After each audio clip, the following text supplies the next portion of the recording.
Okay, today what we're going to do is we're making a clay bird, and you can see that I have my bird here. Its body is a pinch pot, and then I've added on eyes, beak, some wings, and some holes with which to put the feet and feathers. So I have a ball of clay, which is what's going to make the body, and then I've pulled apart an extra piece just to make the eyes and the other things for the bird. The first thing that you're going to do is take your piece of clay, and we want to make it into a ball. The smoother that you can make that ball, the more round you can make that ball, the better it's going to be when you go to make the pinch pot that's going to make the body. And just kind of pat it with your hands and turn it and roll it. If you see a bumpy spot, you can smooth it out with your fingers. So you have a nice ball. Then what we're going to do is we're going to take our thumb and we're going to insert our thumb into the ball of clay. You have to press pretty hard for this. You'll notice I'm using my other hand to kind of support the clay. You don't want to go all the way through the clay. You want to have just about maybe a half an inch, quarter of an inch to a half an inch of space at the bottom there. Then what I'm going to do is I'm going to stick my thumb back in the clay, and I'm going to use my other fingers to squeeze around the clay, starting at the bottom and kind of spiraling up to the top. I'm going to gently squeeze and go around just turn the ball of clay as you do this. And you're feeling to try to make sure that that clay is a nice even thickness all the way around. You don't want thick and thin spots. And so I've done that part and I've gone up just a little bit. And you'll notice I keep kind of moving my hand up the body of the clay each time I go around. Just again trying to make it a nice even thickness, about a quarter to a half an inch thick. If your hand gets tired, you can switch to your other hand and just kind of spin the bowl in your hand as you gently squeeze. You're not squeezing real hard. We don't want real skinny, smushed up, pinched sides. Okay, and then you want to kind of feel and just make sure the clay is even all the way around. If you feel any areas where it's real thick, you want to smush them out just a little bit more. On the edges, you just want to kind of make sure that they are nice and even as well, but not coming to a point. You see mine's kind of flat on the bottom. I'm even going to take it and kind of tap it on the table a little bit just to make sure it's nice and flat. If it's a pointy edge, it won't sit flat, and it'll also be very, very sharp.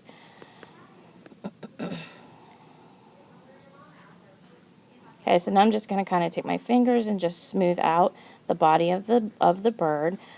Just kind of pushing out my fingerprints because I put a lot of fingerprints in there. You can also get just a tiny bit of water to help you smooth. You don't want more than one finger stuck in the water to add to that. If your clay gets real slimy, it's not very easy to work with. So I'm just smoothing out any cracks or bumps that I see in the surface of the clay. Doesn't have to be perfect.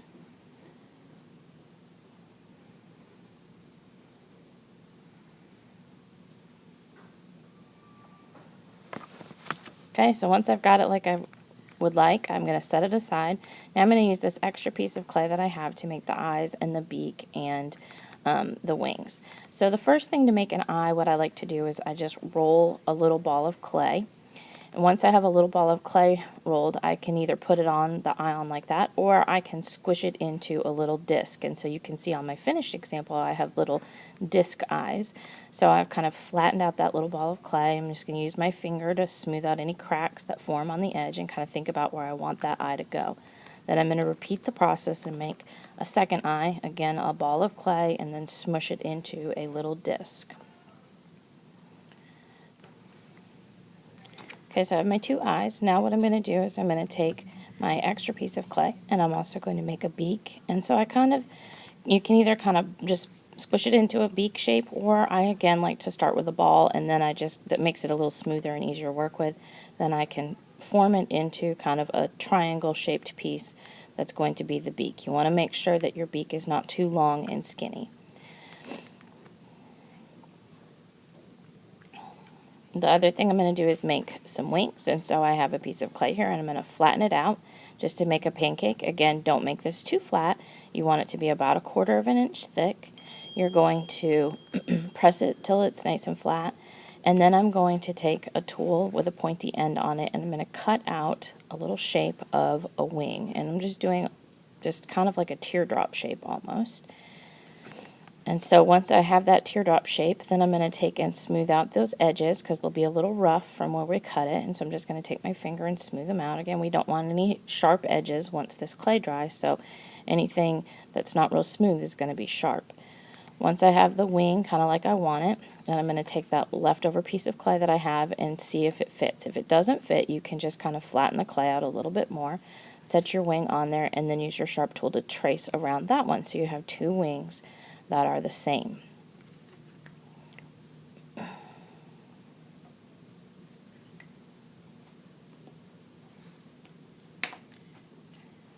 Okay, so I'm going to make sure I smooth out the edges of this one as well.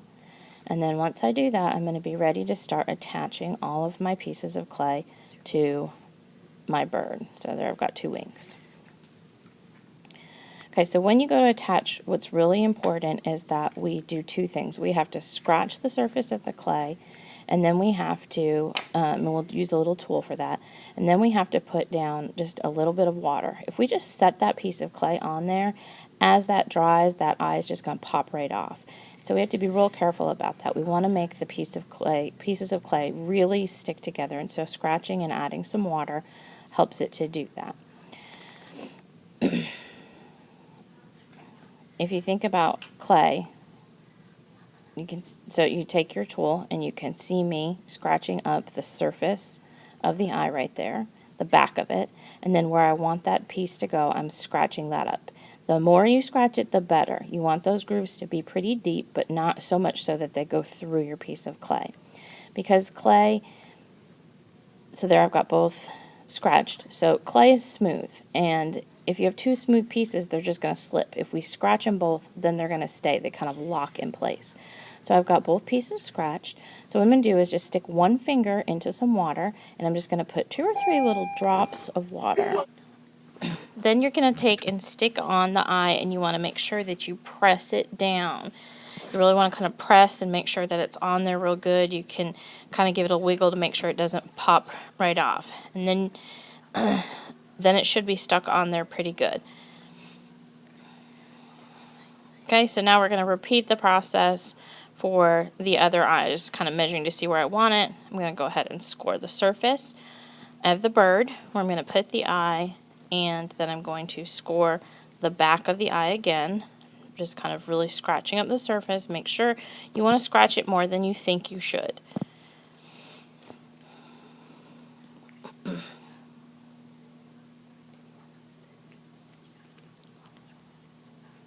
Okay, take one finger, a couple drops of water, take your eye, press it down, kind of press it, wiggle it into place, make sure that it's stuck on there really, really good. You can press pretty firmly. If you don't press firm enough, it's just going to pop off. Okay, so then I can go ahead on and I can continue to put on my nose, put on the wings on the side, again making sure to use the scratch and score method, and it's going to end up looking like my finished product there. You can also take a sharp tool and you can kind of draw on the surface of your bird, so I can draw on there to give him a little belly, like the one in the example here. I can also take that tool and I can draw in what looks like feathers. So you can kind of give him a little bit of texture. You don't have to do this, it's optional, but just know that you can. Then I'm kind of wiping off my little clumps of clay that were there. And so you can see here I've put in some holes. We're going to put some holes in the front of our bird. This is going to be for his legs. Everyone needs to do that. There's also holes in the top, and you can do up to 3 if you want to add feathers after your bird is all done. You don't have to do those, but you do have to do the 2 holes for the legs. So to do that, we're going to use a stick. And what I'm going to do is I'm going to position that, and I don't want to push straight through. I want to kind of curve it. And you don't want to get too close to the edge either. You want to kind of come up a little bit, and you kind of twist. It's like you're drilling through. You can see it's poked through on the other side here. When I pull the stick out, it leaves a bit of that clay there. You want to make sure that you take and you pick that piece of clay out of there. If you don't, it's going to be sealed up after it goes through the kiln. You need to be able to see through the hole. Okay, and then I'm going to do the other one.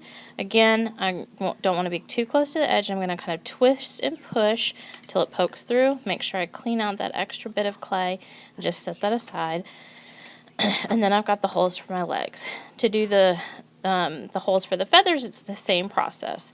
Just push and make sure that it comes all the way out. You can even just pull that little piece of clay off the end of the stick. Just make sure you can see through it so that it is all the way through.